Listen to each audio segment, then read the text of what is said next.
Bonjour, vous allez bien? Oui, j'ai une voix grave, sexy, c'est tout à fait normal. Je n'avais pas prévu de vous faire une vidéo tout de suite. Vous comprenez directement en regardant ma tête et en écoutant ma voix. Parce que, comme je vous l'ai expliqué sur Facebook et sur Instagram, je suis malade.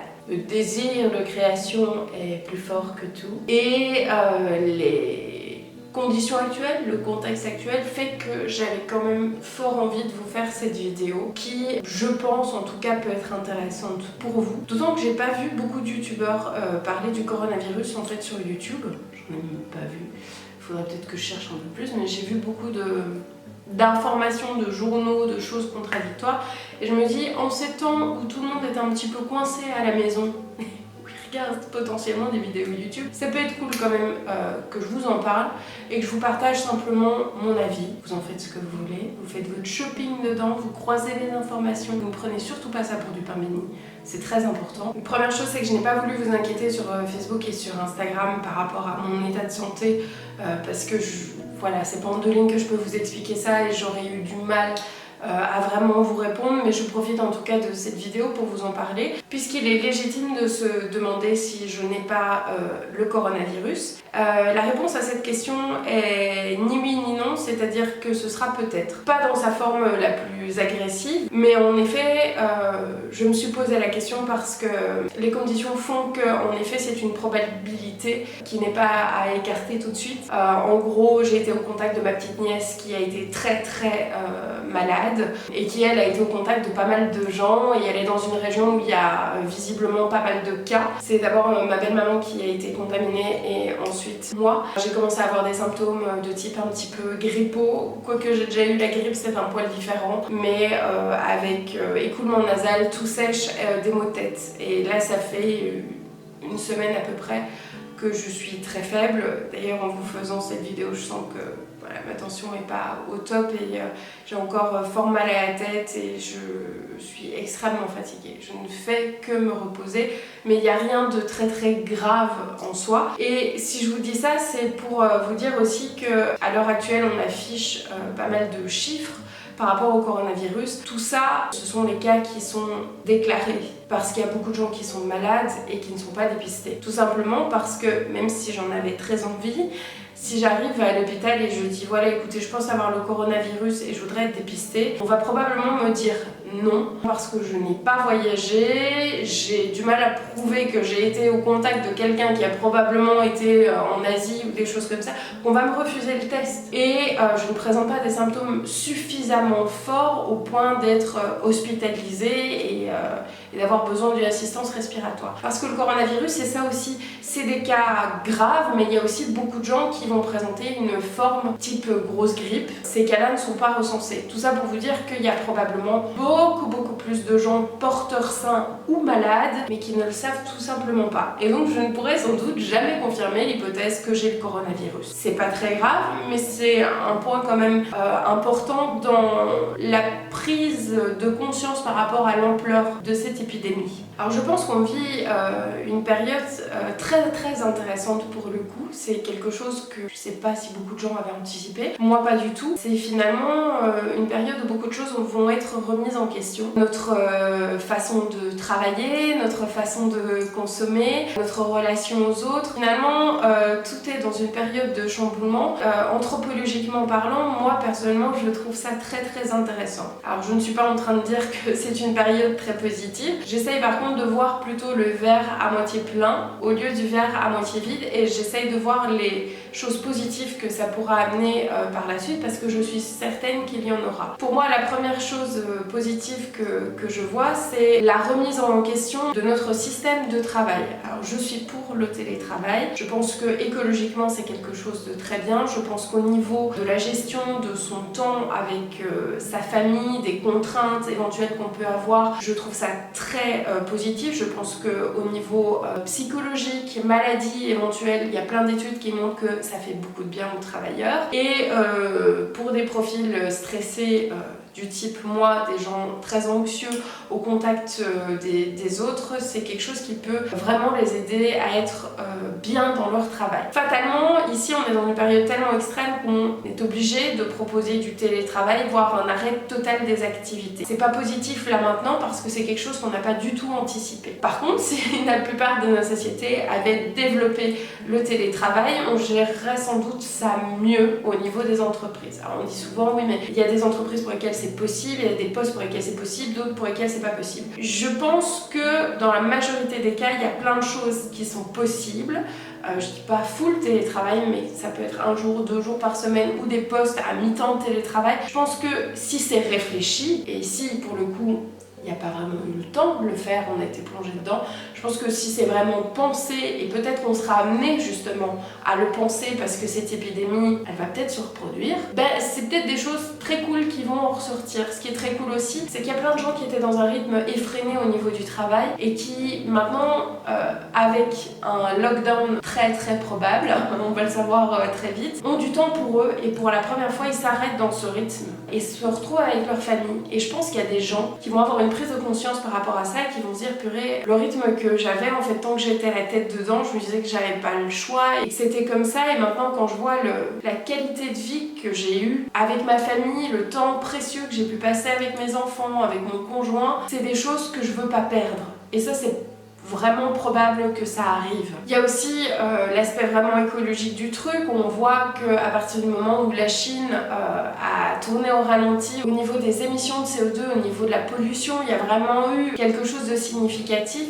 Je pense que ça peut aussi nous faire un déclic dans notre façon de nous déplacer, de consommer, et ça je trouve très cool parce qu'on est dans une ère où la conscientisation prend petit à petit racine parce qu'on se rend compte qu'on arrive à un point où il est temps de se bouger les fesses parce que le pétrole va manquer, parce qu'on a considérablement abîmé notre terre et qu'il est temps d'essayer de calmer les choses et de sauver ce qu'il y a à sauver. Et pour le coup, ici j'ai l'impression que c'est un grand coup là-dedans et que ça va sans doute aussi asseoir des choses que les écologistes mettent en avant. Bon, évidemment, dans tout ça, il n'y a pas que du positif. Il y a aussi des choses un peu plus négatives. On peut notamment penser à tous les posts que j'ai pu voir sur Facebook où il y a des réactions de panique. À nouveau, je trouve ça assez intéressant à observer parce que ces réactions de panique ne sont pas sans rappeler des choses qui pouvaient arriver à une autre période, en période de guerre, où les gens se mettaient en mode survivaliste et où d'un coup c'était leur personne avant le reste et où ils ont des attitudes qui finalement ne sont plus très civiques vis-à-vis des autres. Ces attitudes, personnellement, je les ai regardées d'un air un petit peu amusé, aussi parce que je vis à la campagne et qu'il y avait toujours du PQ dans les rayons du Super U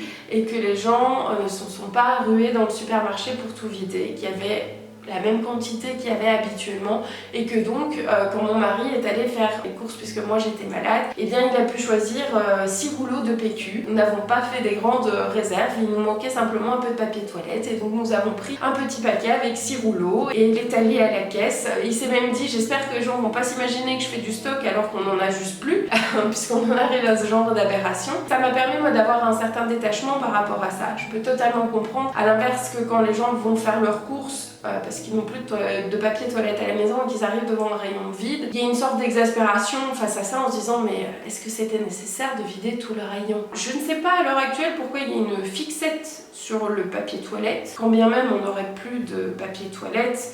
Nous avons à la maison des baignoires et des douches qui permettent de se nettoyer le derrière. C'est un peu le principe des toilettes avec des jets aussi, hein, c'est qu'on se lave à l'eau et donc on survivra. Il y a eu beaucoup de choses qui ont été tournées en dérision par rapport à ça. Maintenant, je pense de manière générale que la panique est quelque chose qui n'est pas raisonné. Quand on tombe dans quelque chose d'émotionnel, et je sais de quoi je parle parce que quand j'ai des crises d'angoisse, ce n'est que de l'émotion, on peut pas raisonner quelqu'un qui est dans cette dynamique-là. C'est le mode survivalisme qui s'active et donc à partir de ce moment-là, on pense plus aux autres, on fait des réserves. Est-ce que pour autant il faut excuser ce genre de comportement? Pas forcément, mais je pense que ça ne sert à rien de s'énerver contre ça. Je pense que la meilleure des réactions, c'est celle des grands magasins, à savoir mettre des petites affichettes disant c'est un paquet de rouleaux de papier toilette par personne, on vérifiera vos caddies. C'est des petites affichettes informant que demain il y aura de nouveau du stock, que ça sert à rien, que les fournisseurs fourniront toujours du PQ, et des pâtes et des conserves. C'est ce genre de comportement-là qui est positif. Pour le reste, les gens qui s'énervent, je pense que c'est beaucoup d'énergie perdue, beaucoup d'énergie négative. Je pense pas qu'on arrivera à raisonner les gens qui paniquent. Je peux comprendre parce que c'est vrai que si on passe sa journée sur Facebook, on passe sa journée à écouter et à lire les journaux sensationnalistes,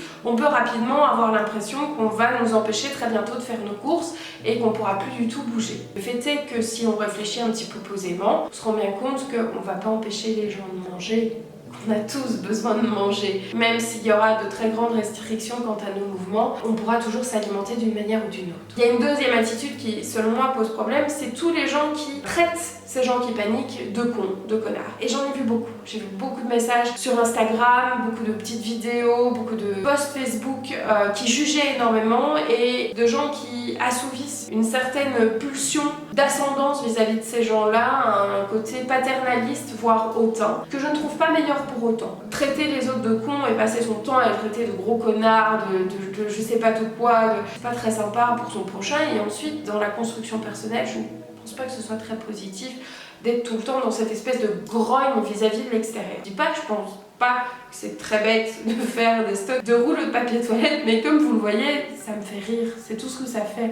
Je passe pas mon temps à traiter ces gens-là de cons, ils gèrent leur panique comme ils la gèrent. Moi, ça m'est arrivé aussi d'avoir des attitudes de panique un peu ridicules, et bon bah, si j'étais confrontée au rayon vide, la seule chose que je me dirais c'est « Ah, bon bah je reviendrai une autre fois ». Voilà, et j'essayerai de faire mes courses quand les autres les font pas, de préférence. Je pense que la période est déjà suffisamment difficile comme ça pour en plus entretenir cette agressivité ambiante. Moi je suis plutôt agréablement surprise d'observer des mouvements de soutien, des gens qui proposent à d'autres personnes de faire leurs courses, des restaurants qui proposent des livraisons pour pas perdre leur stock. Moi je suis sensible à toutes ces actions-là, à tout ce soutien-là, cette vague d'applaudissements qu'il y a eu en Espagne où les gens s'étaient mis d'accord pour applaudir tous ensemble depuis leur balcon, les infirmiers, les médecins qui mettaient en péril leur vie pour aider les autres. Moi c'est ces trucs-là qui m'intéressent. En lien avec ça, il y a aussi beaucoup de gens qui s'énervent contre ces fameuses soirées fin du monde qui ont lieu en huis clos où les gens se rassemblent pour prendre une dernière fois une bière parce que après ce sera totalement interdit, il n'y aura plus moyen et donc ils défient un petit peu le virus et la mort et puis les gens critiquent très fort ça parce qu'ils prennent des risques inconsidérés et que donc tous les gens qui font des efforts en fait ça sert à rien parce que eux vont contaminer tout le monde. Je pense qu'en effet c'est important de ne pas avoir une attitude de défiance vis-à-vis du virus, tout comme c'est important de ne pas psychoter non plus vis-à-vis du virus. Il y a un entre-deux à trouver, il ne faut pas être trop téméraire et il ne faut pas trop être dans le mode psychose à s'enfermer au fin fond de sa cave avec toutes ces boîtes de conserve non plus. Il y a un entre-deux entre tout ça et c'est ça qui n'est pas forcément facile à trouver. Moi à l'heure actuelle, je me concentre sur qu'est-ce que je peux faire moi à mon échelle pour ne pas embêter les autres, pour ne pas contaminer les autres et pour mon bien-être à moi aussi, pour éviter que moi je sois trop malade. Je me concentre là-dessus, sur cette petite échelle-là. Si je regarde plus loin, il y a moyen de perdre foi en l'humanité. On a trop tendance à penser que notre petite action ne sert à rien parce que les autres font. Ces soirées où ils boivent de la bière, où ils se contaminent entre eux et tout ça, c'est important d'informer sur le sujet, le gouvernement s'en charge,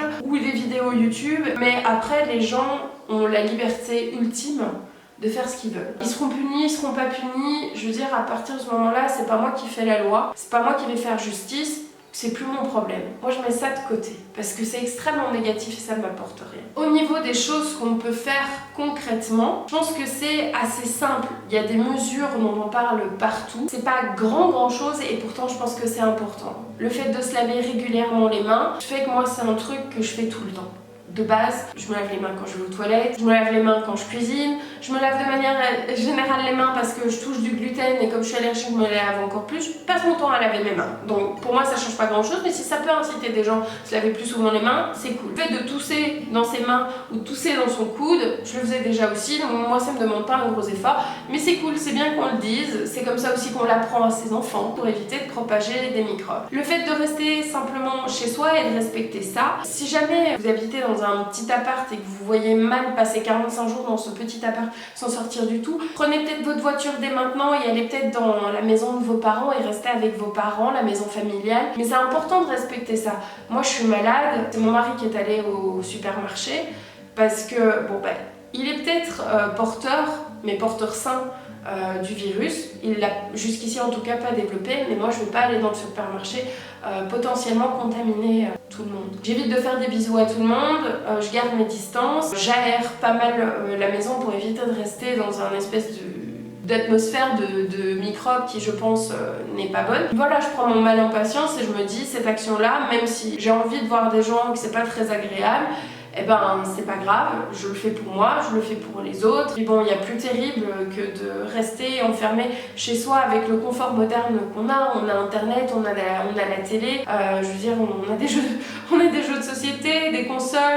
Je vous ferai d'ailleurs une vidéo pour vous expliquer tout ce que vous pouvez faire pour passer le temps pendant que vous restez chez vous. Tout ce temps que vous avez pour vous et pour votre famille, comment l'utiliser à bon escient pour être bien et pas avoir l'impression qu'on vous prive de liberté. C'est ces mesures-là qui sont importantes. Après, les masques, leur efficacité est discutable, donc j'évite qu'on me crache dans la figure et j'évite de cracher dans la figure des autres, hein. C'est déjà pas mal et je vais pas à des grands rassemblements. Voilà, si on observe déjà tous ceux qui sont soucieux en tout cas ce genre de mesures, je pense que ça va certainement porter ses fruits. Mais comme on l'a expliqué, le truc c'est que ce qu'on fait maintenant, ça portera ses fruits d'ici 2 semaines, pas tout de suite, parce qu'il y a toujours ce problème de période d'incubation, les choses se déclarent petit à petit, et donc pour l'instant, c'est la folie parce que le pic des contaminations monte, et pour l'instant c'est difficile de vraiment voir où ça va et de voir les effets réels de ce qu'on est en train de faire maintenant. Finalement, c'est important de prendre toutes ces informations en compte, de regarder ça en face, de voir le coronavirus, non pas comme j'ai beaucoup trop lu, oh mais c'est qu'une petite grippe. Non, c'est pas vrai, c'est plus mortel qu'une grippe, tout le monde le dit. C'est pas pour autant que c'est une peste non plus et qu'on va tous mourir. Non, c'est entre les deux. C'est dangereux, c'est vrai, ça l'est, et il va y avoir des morts. Et c'est très triste ce qui est en train de se passer, notamment en Italie, où il y a des gens qui meurent seuls parce qu'ils sont en quarantaine et qui sont loin de leur famille. Moi, c'est surtout ça que je trouve très triste, les personnes âgées, les personnes faibles qui vont mourir. Pour ça aussi que c'est important, du coup, de respecter scrupuleusement le fait de pas aller rendre visite à son papy ou sa mamie, parce que ces personnes-là sont plus fragiles. Et quand on met dans la balance, je vois pas mamie pendant 45 jours ou je lui donne potentiellement un virus qui pourrait la tuer, je crois que le choix est vite fait finalement. C'est juste une conscientisation et attendre que ça passe en essayant d'en tirer le meilleur. Je pense que c'est finalement ça que j'essaye de vous transmettre ici. J'espère en tout cas que cette vidéo vous fera du bien, qu'elle vous fera peut-être réfléchir ou qu'elle apportera certaines réponses à des questions que vous vous étiez posées. N'hésitez pas à la partager si vous pensez que ça peut aider d'autres gens, peut-être apaiser d'autres gens par rapport à cette période un petit peu stressante. Prenez soin de vous surtout, prenez soin de vos proches, ne soyez pas imprudents, profitez de ce temps pour justement, qui sait, développer des projets personnels, envisager une reconversion, essayez de rendre en tout cas ce temps qui vous est donné pour en faire quelque chose de, je sais pas, de cool par après, quelque chose d'utile, quelque chose de bénéfique pour vous. C'est tout ce que je vous souhaite en tout cas. N'oubliez pas de vous abonner à la chaîne si ce n'est pas encore fait, d'activer la petite cloche aussi pour savoir quand je sors une nouvelle vidéo, de me suivre sur les réseaux sociaux Facebook et Instagram. Puis il ne me reste plus qu'à vous faire des gros bisous. Je retire d'abord les microbes, puis je vous les envoie. Et puis je vous dis à très vite dans une prochaine vidéo.